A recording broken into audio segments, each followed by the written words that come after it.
नमस्कार फ्रेंड्स, मैं Amarinder old school lectures में आज आपका फिर से स्वागत करता हूं। बच्चों, please do like, share and subscribe, क्योंकि मैंने जो एजुकेशन के सफ़र में ये सोच के साथ शुरू किया था कि मैं एजुकेशन सिस्टम को थोड़ा सा बदलने की कोशिश करूंगा। तो आज के लेक्चर में बच्चों मैं आपको जस्ट बिल्कुल बेसिक लेवल से कुछ लीनियर इक्वेशंस समझाने की कोशिश करूंगा, जिसमें बच्चों आप क्लास 10th में जब linear equation in two variables करते हो तो ये वीडियो मैंने उन बच्चों को ध्यान में रखकर बनाया है जो थोड़ा सा वीक हैं कैलकुलेशन में या जिनकी कोई बेसिक्स कमज़ोर है लीनियर इक्वेशंस में। उनको मैं थोड़ा सा एक नए तरीके से समझाने की कोशिश में लगा हूँ। तो आप में से जो अपने आप को कमज़ोर समझते हो कुछ अपनी कैलकुलेशंस में, और कुछ बच्चे हैं जो फास्ट हैं, वो भी इसको देखें, क्योंकि हो सकता है कि कुछ बेसिक्स आपके क्लियर होने से रह गए हों। और लीनियर इक्वेशन को आज हम एक नए नज़रिए से देखने की कोशिश करेंगे बच्चों। आइए आज हम अपना लेक्चर शुरू करते हैं।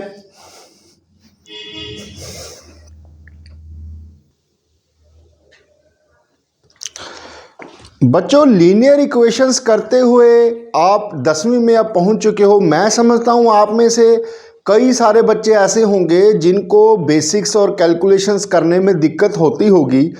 चलो, हम एडवांस लेवल के क्वेश्चन करने से पहले बेसिक्स को समझना मैं ज़रूरी समझता हूं, क्योंकि जब आपकी नींव मजबूत होगी ना बच्चों, तो ऊपर जितनी मर्जी इमारत आप लंबी ऊंची करते जाओ तो आपको कोई फ़र्क नहीं पड़ेगा। लेकिन अगर आपकी नींव ही कमज़ोर रह गई तो आप 2, 3, 4 माले से ऊपर बिल्डिंग नहीं बना पाएंगे बच्चों। इसीलिए मैं इस सोच के साथ आपको लीनियर इक्वेशन को ग्राउंड रूट लेवल पर, ग्रास रूट लेवल पर आपको समझाने की कोशिश करता हूं। बच्चों, लीनियर इक्वेशंस आपने सुना होगा, ये 8th, 9th, 10th में लगातार चलता रहता है चैप्टर में। लेकिन इसके कॉन्सेप्ट्स हम जनरली कैलकुलेशन में और चैप्टर्स में भी तकरीबन हर कैलकुलेशन में यूज़ करते हैं, चाहे वो कोऑर्डिनेट ज्योमेट्री हो, चाहे वो ट्रिग्नोमेट्री हो, चाहे वो आपका सरफेस एरिया एंड वॉल्यूम्स हो, सर्कल्स हो, ज्योमेट्री हो, कहीं भी हम इसकी कैलकुलेशंस को आम यूज़ करते हैं बच्चों, जिसमें आप वर्ड देखते हो इक्वेशंस। ये इक्वेशंस आप जनरली तकरीबन सभी चैप्टर्स में कैलकुलेशन करते हुए सॉल्व करते हो, चाहे प्रॉब्लमेटिक क्वेश्चंस हो गए लीनियर इक्वेशन के या क्वाड्रेटिक इक्वेशन के, एट सब में आप इन इक्वेशंस के मेथड को यूज़ करते हो बच्चों, नोइंगली और अननोइंगली। शायद आपको पता भी नहीं होगा, लेकिन आप इस इक्वेशंस को हर चैप्टर में तकरीबन कैलकुलेशन में यूज़ करते हो। आइए देखें कि इक्वेशंस किसे कहते हैं। What do you mean by equation? ध्यान से समझना बच्चों, इक्वेशंस किसे कहते हैं? जिस भी कैलकुलेशन में, किसी भी एक लाइन में आपके पास ये कैलकुलेशन करनी है आपको। आप में से कई बच्चे इसमें x की वैल्यू पता कर सकते हो।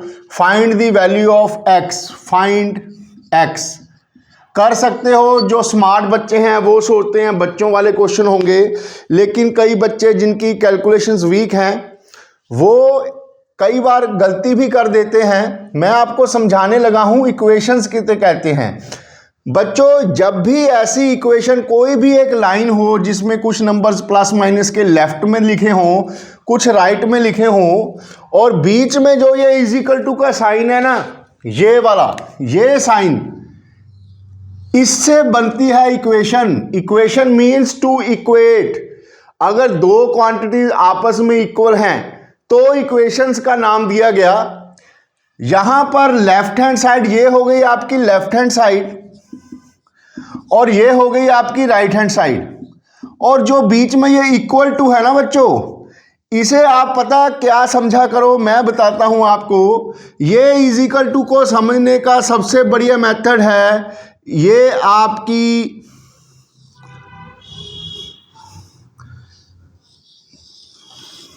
समझ गए बच्चों?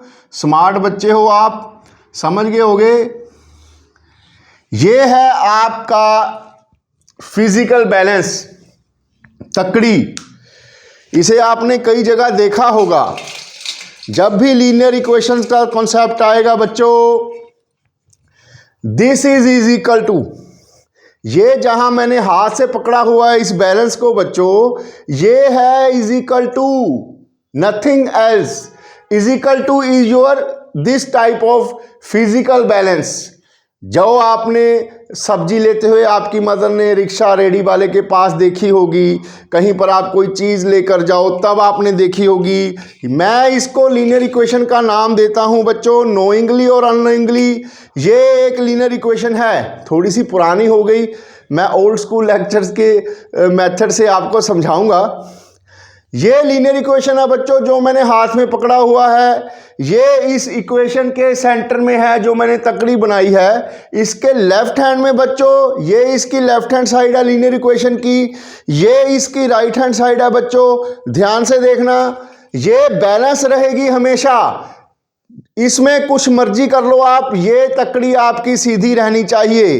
अगर इस तकड़ी में, अगर इस वेइंग बैलेंस में कहीं पर भी मैंने कम या ज़्यादा वज़न लगा दिया, जैसे मैंने यहाँ पर लगा दिया, अगर ये वेइंग बैलेंस, ये तकड़ी कहीं पर भी नीचे झुक गई तो आप रॉन्ग कैलकुलेशन कर रहे हो बच्चों। मेरी बात को ध्यान से समझना, ये हमेशा सीधी बैलेंस्ड वे में खड़ी रहनी चाहिए।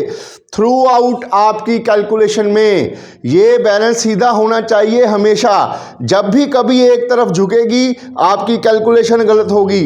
आइए देखें कैसे। पहले तो मैं इस क्वेश्चन के माध्यम से आपको समझाऊंगा। बच्चों देखो, चलो इसको अब अभी कंटिन्यू करते हैं, थोड़ा सा और भी समझाना है आपको। ये इसमें मैंने बैलेंसिंग वे में इसको रख दिया, इस समय ये सेंटर में खड़ी है बच्चों। ये लीनियर इक्वेशन है। जब while doing all calculations in order to find the value of x, आप इसमें प्लस करेंगे, माइनस करेंगे, मल्टीप्लाई करोगे, डिवाइड करोगे, लेकिन थ्रू आउट योर इक्वेशंस, सभी कैलकुलेशन प्रोसेस में शुरू से लेके अंत तक आपकी ये तकड़ी सीधी खड़ी रहनी चाहिए। कैसे होगी वो देखो। इस तकड़ी में मान लो मैंने ये दो चीज़ें निकाल दी, अब ये एक तरफ झुक गई तो उसके बराबर मुझे दो चीज़ें यहाँ से भी निकालनी होगी ताकि ये बैलेंस्ड वे में सीधी खड़ी रहे। अब मैं इसमें एक चीज़ निकाल लूँ इधर से तो फिर ये अनबैलेंस्ड हो गई, तो मुझे यहाँ से भी एक चीज़ निकालनी होगी तब जाकर ये बैलेंस्ड होगी। अब मैं इसमें दो डाल दूँ, इसमें भी मुझे दो चीज़ें डालनी पड़ेंगी कैलकुलेशन में। जो ये मैं बार बार निकाल रहा हूँ, डाल रहा हूँ, ये आप कैलकुलेशंस कर रहे हो बच्चों, इस तकड़ी में आप कैलकुलेशंस कर रहे हो। लेकिन मैंने आपको बता दिया थ्रू आउट योर कैलकुलेशन ये तकड़ी हमेशा सेंटर में सीधी खड़ी रहनी चाहिए। जब तक आपकी एक्स की वैल्यू आ जाएगी, आपने एक्स की वैल्यू ढूंढ ली, तब भी ये ऐसी ही खड़ी रहेगी। आइए देखें कैलकुलेशन के जरिए कैसे। देखो बच्चों, अब इस लीनियर इक्वेशन को हम सॉल्व करेंगे। मैं थोड़ा सा ये रब कर दूं, इसकी ब्लॉक डायग्राम आप बना लेना। अब देखना कैसे हम कैलकुलेशन के जरिए इस तकड़ी को हमेशा सीधा रखेंगे।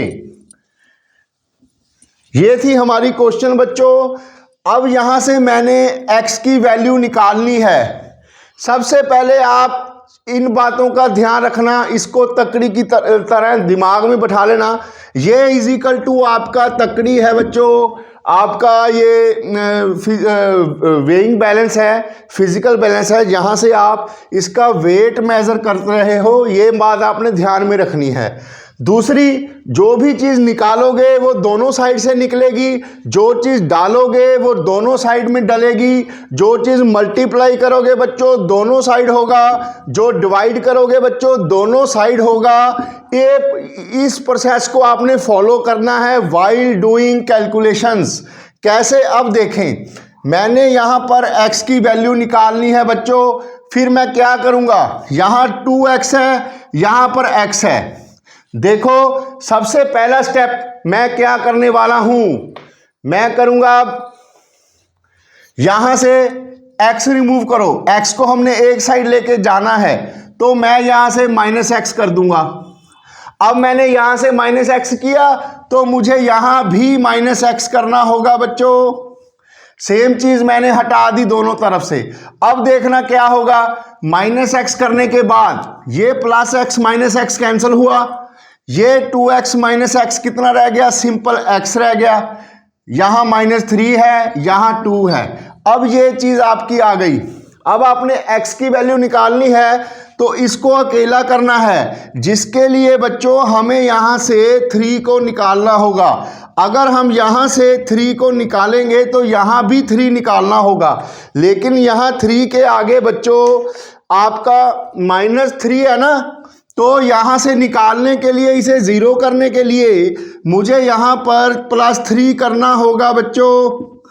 उसी तरह से मुझे यहां भी करना पड़ेगा, नहीं तो तकड़ी आपकी एक तरफ झुक जाएगी और कैलकुलेशन गलत हो जाएगी।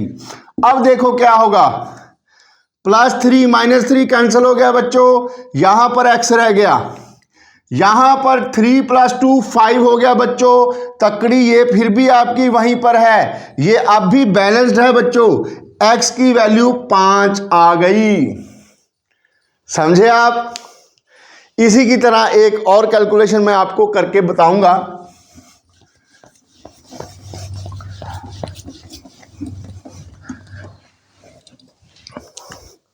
कोई और चीज देख लो, एक और कैलकुलेशन डाल रहा हूं। 5y - 3 = 3y - 5। अब ये आपकी तकड़ी बैलेंस्ड है, इसको थ्रू आउट योर कैलकुलेशंस हमने सेंटर में सीधा खड़े रखना है बच्चों। आइए देखें कैसे। मैंने y की वैल्यू निकालनी है बच्चों। सबसे पहले तो मैं y को एक तरफ से रिमूव कर दूंगा, यहां 5 है, यहां 3 है, कोई भी ले लो आप। मैं ये 3 को रिमूव कर रहा हूं। देखो, इसे हटाने के लिए मुझे यहां -3y करना पड़ेगा, और सेम चीज मैंने निकाली है तो यहां से भी मुझे y को वैसे ही निकालना पड़ेगा।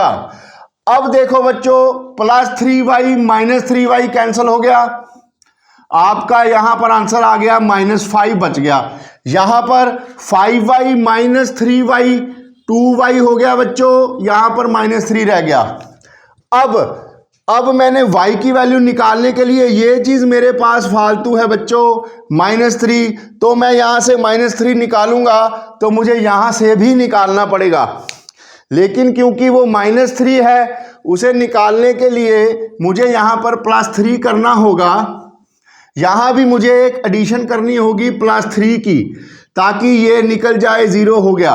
2y रह गया आपका लेफ्ट हैंड साइड, और राइट हैंड साइड में -5 + 3 -2 रह गया बच्चों।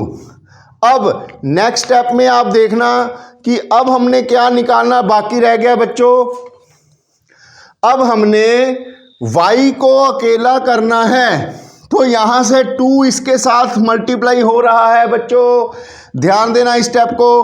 अगर दो टर्म्स के बीच में कोई भी साइन ना हो, मतलब होता है मल्टीप्लाई, तो 2y से मल्टीप्लाई हो रहा है बच्चों। इसको हटाने के लिए मुझे यहां 2 से डिवाइड करना पड़ेगा। उसी तरीके से अब तकड़ी इधर झुक गई, मुझे इसको बैलेंस करने के लिए इधर भी 2 से डिवाइड करना पड़ेगा। अब ये 2 कैंसिल हो गया।